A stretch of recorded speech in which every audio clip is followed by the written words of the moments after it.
Phone tapping review కమిటీలో ఉన్న మాజీ సీఎస్, మాజీ జీఏడీ సెక్రటరీ, మాజీ ఇంటెలిజెన్స్ చీఫ్లను సిట్ మరోసారి విచారించింది.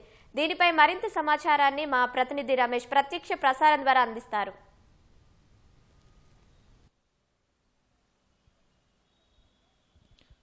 రాష్ట్రంలో సంచలనం సృష్టించిన ఫోన్ ట్యాపింగ్ కేసులో కీలక పరిణామం చోటు చేసుకుందని చెప్పవచ్చు. ఇప్పటికే ఈ కేసులో ప్రధాన నిందితుడిగా ఉన్న ఎస్ఐబి మాజీ చీఫ్ ప్రభాకర్ రావు సంబంధించి కూడా విచారణ కొనసాగుతున్న సంగతి తెలిసిందే. అయితే ఇందులో భాగంగానే అప్పుడు పనిచేసిన సిఎస్ కానీ, తర్వాత అప్పుడు పనిచేసిన జీడీఏ సెక్రటరీతో పాటు తర్వాత ఇంటెలిజెన్స్ చీఫ్కి సంబంధించిన వారిని అందరినీ కూడా మరొకసారి అయితే సిట్ బృందం అయితే విచారించడం జరిగింది. దాంట్లో చాలా కీలకమైన విషయాలు అయితే సిట్ అధికారులు అయితే రాబట్టడం జరిగింది. గతంలో అనేక సార్లు సిట్ అధికారులు ప్రభాకర్ రావు విచారించినప్పటికీ ఉన్నతాధికారుల ఆదేశాలతోనే ఈ అక్రమ ఫోన్ ట్యాపింగ్ నిర్వహించారని చెప్పి కూడా సిట్కు అతను వాంగ్మూలం ఇవ్వడం జరిగింది. ఆ వాంగ్మూలం ఆధారంగా చేసుకుని అప్పుడు అతనికి ఉన్నతాధికారులు ఉన్న వాళ్ళందరినీ కూడా సిట్ అధికారులు రెండోసారి విచారించడం జరిగింది. అసలు ఎదురుగా పెట్టుకొని అసలు ఏ సమయంలో అతను ఆదేశాలు ఇచ్చాను, తర్వాత అతనికి సంబంధించి ఎప్పుడు చెప్పానని చెప్పి కూడా ఉన్నతాధికారులు కూడా ప్రభాకర్ రావుని కూడా అడిగినట్లు కూడా ఒక సమాచారం అవుతుంది. అయితే మొత్తం మీద ఈ కేసుకు సంబంధించి కూడా ప్రభాకర్ రావు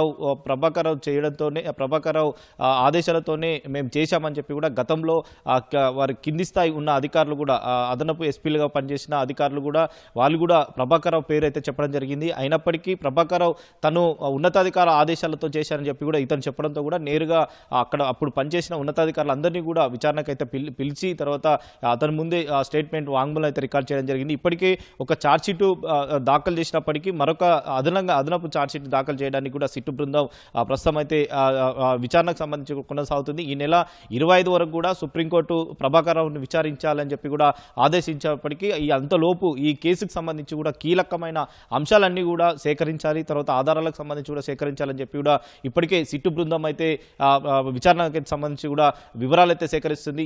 ఈ పరిణామంలోనే ఇటు ముగ్గురిని కూడా మరొకసారి రెండోసారి కూడా వారిని విచారించి కీలకమైన విషయాలైతే అధికారులు అయితే రాబట్టినట్టు తెలుస్తుంది. దీంట్లో మరి ప్రభాకర్ రావుకు సంబంధించి తదుపరిగా ఇంకా అతని నుంచి ఎలాంటి విషయాలు రాబడతారనేది కూడా ప్రస్తుతం అయితే చూడాలి. ఎందుకంటే ఇప్పటికే ఫోన్ ట్యాపింగ్ సంబంధించి కూడా అందరి సాక్ష్యాలకు సంబంధించి కూడా సాక్షుల వివరాలు కూడా ఇప్పటికే ఆ స్టేట్మెంట్కి సంబంధించి కూడా వాళ్ళని అయితే రికార్డ్ చేయడం జరిగింది. ఇటు ప్రతిపక్షాలు కానీ ప్రస్తుతం ఉన్న అధికార పక్షంతో పాటు మరికొంతమంది ప్రముఖులకు సంబంధించి కూడా వారి వాంగ్మూలాలను కూడా రికార్డ్ చేసి వారి స్టేట్మెంట్ కూడా రికార్డ్ చేసి ఈ కేసులో ఛార్జ్షీట్ వేయడానికి కూడా ఇప్పటికే అధికారులు అయితే సిద్ధమైన పరిస్థితి అయితే ఉంది. మరి ఈ స్టేట్మెంట్ ఆధారంగా ప్రభాకర్కు సంబంధించి మరొక కొన్ని రోజులు మాత్రమే విచారణ గడువు ఉంది కాబట్టి దానికి సంబంధించి ఆ లోపు ఇంకా పూర్తి స్థాయిలో సమాచారం రాబట్టాలని చెప్పి కూడా అధికారులు అయితే భావిస్తున్నారు. పూర్తిగా రాబట్టిన తర్వాత దాంట్లో ఇప్పటికే నిందితులుగా ఉన్న అదనపు ఎస్పీలు కానీ తర్వాత అరెస్ట్ అయ్యి ఇప్పుడు ప్రస్తుతం బెయిల్పై ఉన్న వారికి సంబంధించి కూడా